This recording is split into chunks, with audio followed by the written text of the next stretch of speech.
Volvemos a Noticias 24. Preocupación existe por el aumento de casos por COVID-19 en la región de Magallanes. Hoy se reportaron 324 nuevos contagios en la zona, la cifra más alta desde el inicio de la pandemia, mientras que los casos activos llegan a los 1.600. Para hablar de este tema y otros de la contingencia, nos acompaña el subsecretario de Redes Asistenciales, Arturo Zúñiga. Subsecretario, bienvenido a Canal 24 Horas. Muy buenas tardes. Muy buenas tardes, Andrés. ¿Cómo está usted? Lo primero, subsecretario, preguntarle por los números. Realmente llaman la atención de Magallanes. A ver, tiene el 1% de la población, concentra entre el 15 y el 20% de los casos hoy día, los nuevos casos. 12, 13 veces superior al resto del país. A su juicio, como autoridad, ¿qué está pasando en Magallanes? Bueno, aparte de la cantidad de contagios que presentaron hoy día, que superó incluso los contagios en la región metropolitana con poblaciones diametralmente distintas, más de 8 millones aquí, 170.000 personas en Magallanes, estamos hablando de una cantidad muy elevada. Pero además de eso, Andrés, es que ya llevamos 4 semanas, un poco más, de un número alto de contagios. Y a pesar de que la cuarentena está decretada desde el 21 de agosto en la ciudad de Punta Arenas, después se sumó por Puerto Natales y Porvenir, los casos no han disminuido como sucedió en otras regiones del país, incluso el mismo Punta Arenas, que a fines de abril, también con cuarentena, después de unas semanas, logró disminuir la cantidad de contagios. Y entre las causas hay distintas hipótesis, y nosotros hemos estado trabajando en cada una de ellas porque no podemos descartar ninguna. Hay hipótesis acerca del tráfico que hay, el comercio que hay con Argentina, de que esta nueva cepa estaría provocando una mayor contagiosidad y no tanta hospitalización como sí surgió en las primeras olas de este coronavirus, y lo mismo está sucediendo en Europa, de que también estamos teniendo una búsqueda activa de casos mayor, por lo tanto estamos detectando casos que antes no detectábamos, pero que sí obviamente hubo contagio, y en ese sentido son varias las hipótesis. Pero lo que tenemos que tener claro es que hemos tomado las medidas más estrictas. Hay que recordarlo, el día viernes, por ejemplo, se redujo el inicio del toque de queda hacia las 20 horas. Eso no había sucedido en ninguna región del país y se aplicó en Magallanes debido a este aumento. También la restricción de los permisos colectivos, la restricción de los permisos individuales.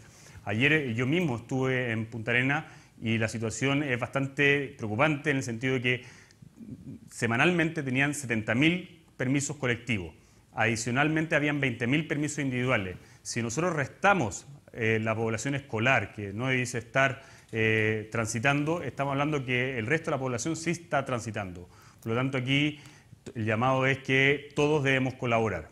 Estamos hablando de autoridades nacionales, autoridades regionales, pero también la misma ciudadanía. Subsecretario, incluso desde el Colegio Médico de Magallanes han hecho un petitorio a la autoridad de parar las actividades esenciales, las que se pueden hacer en cuarentena. Esto como que uno regresa a la discusión, al concepto que alguna vez se discutió de la hibernación. ¿Cómo ven ustedes esa posibilidad incluso de detener las actividades esenciales cuando se está en cuarentena? Es imposible. Ya. O sea, si nosotros queremos detener la actividad que se hace en el Hospital Clínico Magallanes, la cantidad de gente que va a morir va a ser mayor. Si a eso se refiere el Colegio Médico, de verdad no entiendo cuál es la propuesta. Es una propuesta que hemos visto que en otros países no da resultados, por lo tanto no la veo valer acá. Lo que hay que hacer es lo que estamos haciendo, es decir, reforzar fuertemente nuestra capacidad hospitalaria. Hemos aumentado en 10 UTI, hemos enviado 20 equipos de oxigenoterapia de alto flujo, enviamos 6 equipos de ventilador mecánico, 10 cascos CPAP. Estamos trasladando pacientes desde Punta Arenas hacia Santiago, ya más de 50 pacientes desde Magallanes, incluso directamente desde el hospital de Puerto Natales para no congestionar el Hospital Clínico de Magallanes. Enviamos 4 equipos ya de personal de salud altamente calificado desde del resto de los hospitales de la red integrada COVID para acompañar el trabajo que están haciendo en el Hospital Clínico de Magallanes. Pero no podemos abusar del trabajo que están haciendo esos 1.300 funcionarios. Tenemos que tener conciencia que ellos ya llevan meses trabajando por jornadas de 24 horas, con turnos que exceden lo normal. Y en ese sentido tenemos que pensar no solamente en nuestros seres queridos, en los enfermos crónicos, en los adultos mayores, sino que también ponernos una mano en el corazón y pensar que cada viaje innecesario que se hace, estamos afectando al personal de salud que lleva meses sacrificándose para atender de buena forma a la ciudadanía. Subsecretario, ¿cuál es la situación de las camas críticas en Punta Arenas, en la región de Magallanes? Usted nos relataba, acá nos daba el detalle un poco del traslado a diferentes centros asistenciales de pacientes de de Magallanes. ¿Cuál es, en términos de números, la situación de las camas críticas allá? A ver, yo voy a hablar de porcentaje, pero voy a aclararlo a Ya. continuación. Nosotros hoy día tenemos una ocupación de un 70%, es decir, tenemos un 30% disponible. Eso equivale a 7 camas, ¿ya? Por lo tanto, un 30% suena mucho comparado con lo que tenemos en el resto del país. Pero estamos, o sea, son 10 camas, estamos hablando en total. Que en tiempos de traslado es de 7 camas disponibles. Sí. Y que además cualquier urgencia que se requiera, si en algún minuto llegan 5 pacientes o más pacientes a ocupar una cama de cuidado intensivo, los tiempos son diferentes. O sea, trasladar un paciente desde la ciudad de Punta Arenas hacia Santiago requiere una coordinación mucho más dificultosa que trasladar un paciente desde un hospital de la región metropolitana a otro hospital de la región metropolitana. Y es por eso que estamos tomando estas medidas de poder trasladar diariamente a 2 o 3 pacientes, y en ese sentido durante el fin de semana hicimos récord. O sea, en un solo día trasladamos a 4 pacientes desde el Hospital Clínico Magallanes en un avión de la Fuerza Aérea de nuestro país, en un Hércules, y al mismo tiempo trasladamos a un paciente desde el Hospital de Puerto Natales. Es decir, estamos extremando el funcionamiento de la red integrada COVID-19, tal como lo hemos hecho en otras ciudades, pero ahora muy enfocado en lo que es la región de Magallanes para poder seguir atendiendo a todos nuestros pacientes. Subsecretario, usted lo mencionaba, el tema de la mutación, esta nueva cepa que se podría estar dando en Magallanes. Hay una investigación también de la Universidad de Magallanes. También se podría sumar la investigación de la Organización Panamericana de la Salud, la OPS. ¿Cómo ve usted, para que nos explique un poco a la gente que nos está viendo en la casa, cómo se puede producir una mutación y particularmente por qué solo en la región de Magallanes? ¿Cómo ve usted esa investigación? A ver, primero, esto es un estudio que está realizando la Universidad de Magallanes y apenas tengamos los resultados definitivos, nosotros vamos a poder enviar también estos informes y muestras hacia la Organización Panamericana de la Salud y también al mismo Instituto de Salud Pública aquí en la región metropolitana para complementar, ¿ya?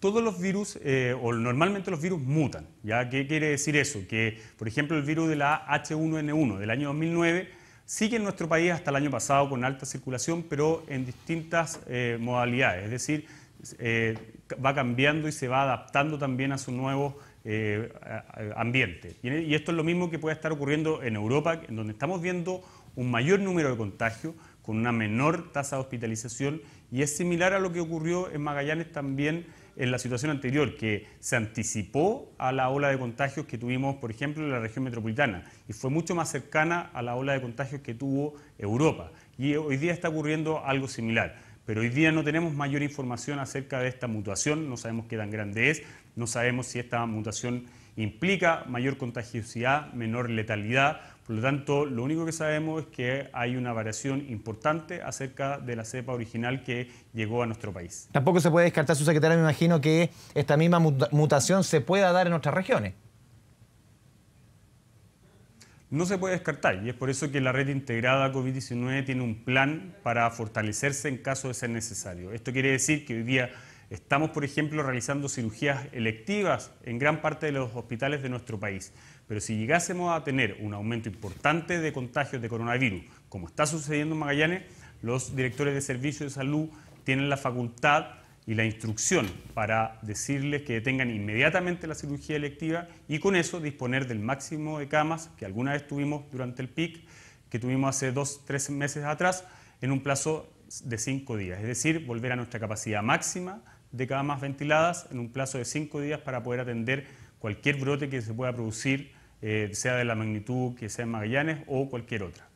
Subsecretario, lo quiero cambiar de tema. ¿Usted coincide con el ministro París en cuanto a que la labor de la Fiscalía, el Ministerio Público, está entorpeciendo lo que está haciendo el Ministerio de Salud en cuanto a este petitorio, los mails y todo lo que sucedió durante la gestión del ministro Mañalich?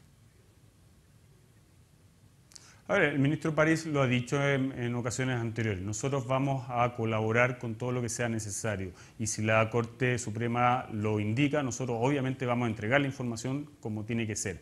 Y nosotros hoy día, como autoridades de salud, tenemos un solo foco, que es la pandemia. Nosotros no nos podemos distraer en otras acciones, en este caso, que está realizando la Fiscalía. Está en todo su derecho, estamos en un país que respeta la separación de poderes y no tenemos ningún problema. Pero nosotros como Ministerio de Salud tenemos un norte, que es atender a los pacientes que requieren atención a propósito de esta pandemia. Y no nos vamos a distraer, para eso están los abogados, y nosotros vamos a seguir trabajando tal como lo hemos hecho durante todos estos meses en favor de nuestros pacientes. O sea, ¿usted coincide con el subsecretario? Perdón, con el ministro. Insisto, nosotros estamos muy enfocados en poder atender de buena forma a nuestros pacientes, haciendo traslados de una ciudad a otra, entregando una mayor capacidad de cama, haciendo un esfuerzo gigantesco en poder realizar una buena trazabilidad y obviamente lo que tenga que hacer la Fiscalía está en todo su derecho y tiene la función de hacerlo y no hay ningún problema en que lo haga. Nosotros vamos a colaborar con eso, pero nosotros tenemos que enfocarnos en lo que es esta pandemia porque estamos viviendo una situación muy difícil, una crisis que no veíamos hace 100 años en nuestro planeta y obviamente nosotros como autoridades tenemos que estar totalmente enfocados en lo que es esta pandemia. Subsecretario Arturo Zúñiga, muchas gracias por esta conversación con Canal 24 Horas. Muy buenas tardes. Muy buenas tardes, Andrés. Que estén muy bien.